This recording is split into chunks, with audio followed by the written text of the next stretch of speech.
இன்றைய தினமலர் செய்தியில் டில்லி செங்கோட்டை அருகே நடந்த பயங்கரவாத தாக்குதல், நெட்வொர்க்கில் ஈடுபட்டவர்கள் அனைவரும் டாக்டர்களே என்ற அதிர்ச்சி தகவல் வெளியாகியுள்ளது. பயங்கரவாத பெண்களை பிரிவுக்கும் தலைவர் டாக்டரே. டில்லியில் டாக்டர்கள் மூளை செலவு செய்து இதுபோன்ற சதி செயலை உடனே மத்திய அரசு நடவடிக்கை அவசியம் தேவை.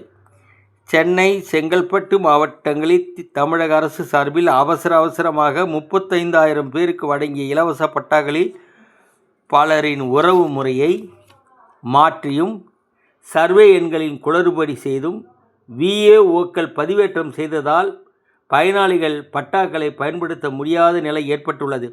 ஒருவேளை படிக்காதவர்களே பணம் கொடுத்து VAOக்களுக்கு பதவியை பெற்றிருப்பார்களோ?